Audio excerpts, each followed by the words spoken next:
MA उत्तरार्ध research methodology की कक्षा में सभी विद्यार्थियों का स्वागत है। पूर्व व्याख्यानों में नेटवर्क एनालिसिस प्रारंभ किया था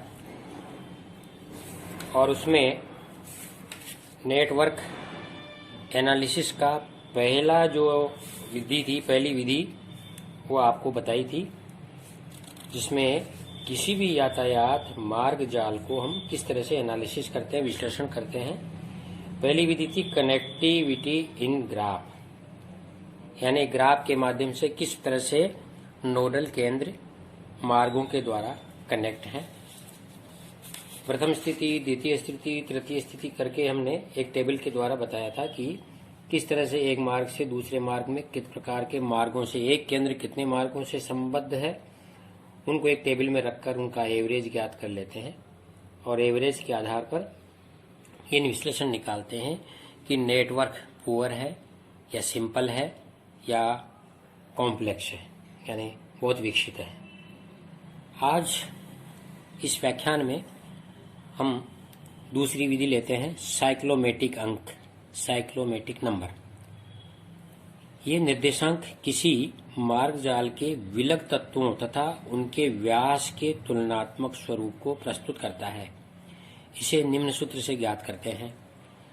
साइक्लोमेटिक नंबर बराबर E minus V plus P, where ये जो संकेत है ये साइक्लोमेटिक नंबर का संकेत है।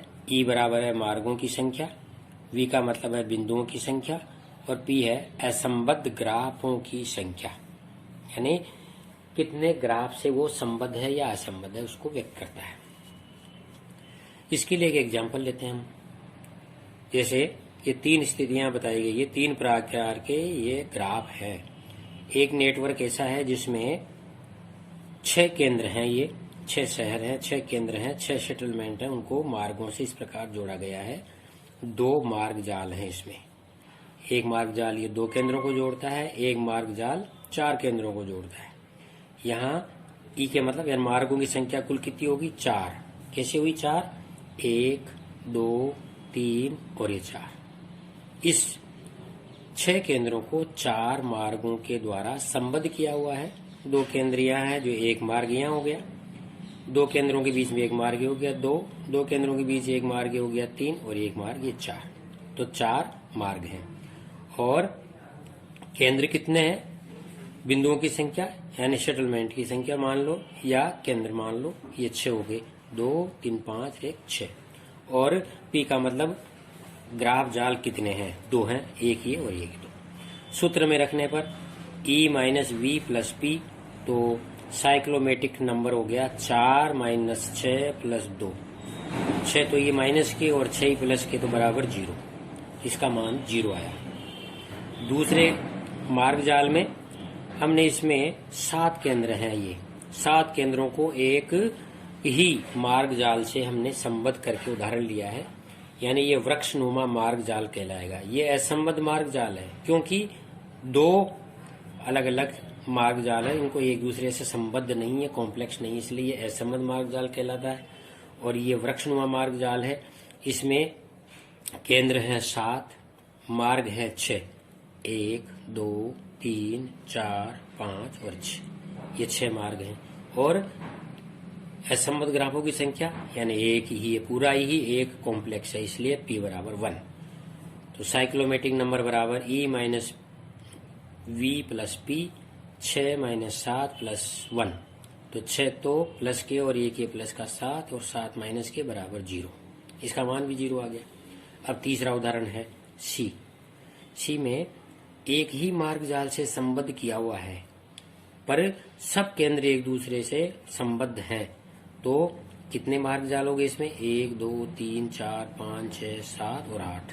तो ये 8 तो मार्ग हो गए और कितने केंद्र हैं? 7 केंद्र हैं, 1, 2, 3, 4, 5, 6, 7 और मार्ग जाल एक ही है, कॉम्प्लेक्स। तो ये P बराबर 1। इसको कहेंगे हम संबद्ध मार्ग जाल।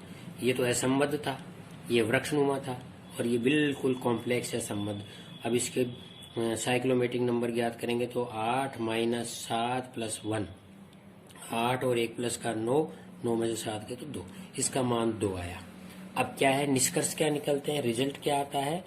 रिजल्ट ये आया कि यदि परिणाम 0 से कम है, यानी साइक्लोमेटिक नंबर ये कि 0 से कम है, तो उसे पुअर कनेक्टिविटी कहा जाएगा, यानी बहुत ही कम मार्ग जाल, यानी बहुत कम विकसित मार्ग जाल, पुअर कनेक्टिविटी मार्ग जाल है। यदि परिणाम 0 है तो सिंपल कनेक्टिविटी, यानी साधारण नेटवर्क, और यदि परिणाम 1 से अधिक है इंडेक्स तो कॉम्प्लेक्स नेटवर्क कहलाएगा, यानी वो गहरा संबद्ध मार्ग जाल के रूप में जाना जाता है। इस तरह से हम इसका रिजल्ट निकालें। किसी भी प्रदेश को हम उनके नोडल केंद्रों को मार्गों से जोड़कर और इस तरह से साइक्लोमेटिक एनालिसिस करते हैं, नेटवर्क एनालिसिस कर सकते हैं। ये था दूसरा नंबर। अब है तीसरी विधि। तीसरी विधि है बीटा इंडेक्स। ये निर्देशांक मार्ग जाल के दो तत्वों के अंतर संबंध को अभिव्यक्त करता है। इसको निम्न सूत्र से ज्ञात करते हैं, बीटा इंडेक्स बराबर E upon V, where B का इंडेक्स है बीटा इंडेक्स, E का मतलब है मार्गों की संख्या और V का मतलब है बिंदुओं की संख्या। इसका उदाहरण लेते हैं, जैसे ए उदाहरण है, ये ए उदाहरण है। ए उदाहरण क्या व्यक्त कर रहा है, इसमें 4 केंद्र हैं जो कि 3 मार्गों से जुड़े हुए हैं। ये तो E बराबर मार्ग हो गए 3, V बराबर केंद्र हो गए 4, तो बीटा इंडेक्स बराबर 3/4 यानी 0.75। दूसरे उदाहरण में इन चारों केंद्रों को इस तरह से जोड़ा गया है कि मार्ग 4 हो गए, तो मार्ग 4 है, केंद्र 4 हैं, तो बीटा इंडेक्स 4/4 बराबर 1। इसका मान 1 आया। और तीसरी पोजीशन में, तीसरी स्थिति में मार्ग जाल को हम इनको इस तरह से जोड़ा गया है कि सब एक दूसरे से अलग अलग मार्गों से जुड़े हुए हैं प्रत्येक केंद्र। तो केंद्र तो हो गए 4, मार्ग जाल हो गए 6, 1 2 3 4 5 और 6, बीटा इंडेक्स 6/4 यानी 1.50। अब निष्कर्ष क्या है, निष्कर्ष यह निकलता है कि यदि मान 1 से कम आता है किसका, बीटा इंडेक्स का, तो वह पुअर नेटवर्क होगा, यानी वो कनेक्टिविटी उसकी बहुत कम है, नेटवर्क बहुत पुअर है, यानी परिवहन मार्गों का जाल बहुत ही कम है।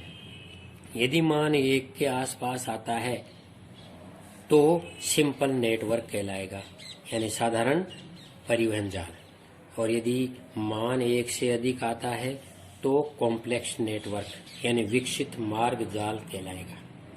इस तरह से ये दूसरे इंडेक्स से हम निकाल सकते हैं, बीटा इंडेक्स से। चौथी विधि है अल्फा इंडेक्स, अल्फा सूचकांक। ये निर्देशांक भी किसी मार्ग जाल की संबद्धता का द्योतक है।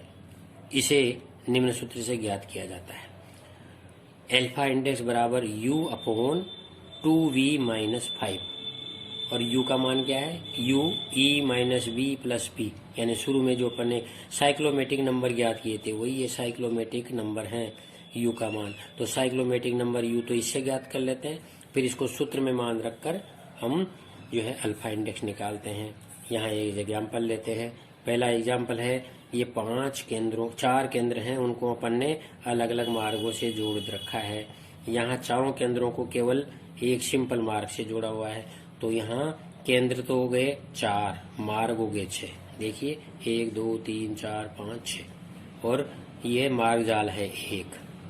तो U बराबर V-P+P, तो U निकाल लिया, 6 - 4 + 1, 6 और 1 7, 7 में से 4 गए 3 बचे, तो इसका इंडेक्स आया 3। अब इस इंडेक्स को सूत्र में रखा तो L बराबर U, ये है U अपॉन 2V-5, तो U का मान तो 3 आ गया, 2 × V बराबर 4 है, तो 4 - 5 बराबर 3/3, 4 दूने 8 में से 5 गए 3, 3/3 यानी 1 आया इसका मान। दूसरे में केंद्र हैं 3, नहीं मार्ग हैं 3, 1 2 3, और केंद्र हैं 4 और मार्ग जाल है 1, तो E-V+P, 3 - 4 + 1, तो 3 1 4, 4 + 4 - बराबर 0, मान रखा तो 0/2 × 4 - 5, समझ में आया? ये बराबर 0/3 हो गया। इसका मान आया 0, यानी इसका मान 1 आया और इसका मान 0 आया। अब इसका क्या निष्कर्ष क्या निकलता है? अल्फा इंडेक्स में अगर हम मान निकालें और मान अगर इंडेक्स का इस प्रकार से आता है कि यदि सूत्र के अनुसार वैल्यू, यानी सूत्रानुसार मान 1 से कम आता है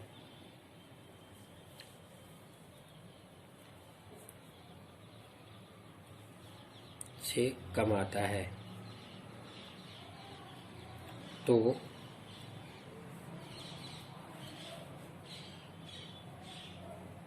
असंबद्ध मार्ग जाल कहलाएगा।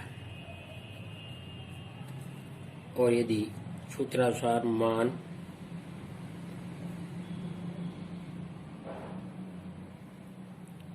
एक के आसपास आता है, ये तो 0 से 1 आता है और 1 से अधिक आता है, 1 या 1 से अधिक आता है,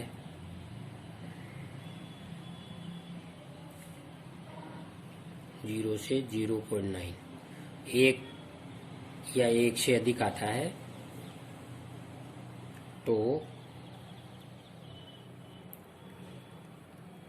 संबद्ध मार्ग जाल कहलाएगा। इस प्रकार अल्फा इंडेक्स में 2 तरह के परिणाम निकलते हैं। यदि 1 से कम आता है तो असंबद्ध मार्ग जाल, और 1 या 1 से अधिक आता है तो संबद्ध मार्ग जाल कहलाएगा। कॉम्प्लेक्स नेटवर्क, और ये पुअर नेटवर्क, ये रिच नेटवर्क, ये पुअर नेटवर्क। इस तरह से हम नेटवर्क एनालिसिस के माध्यम से जो है जाल, परिवहन मार्गों के जाल का विश्लेषण कर सकते हैं।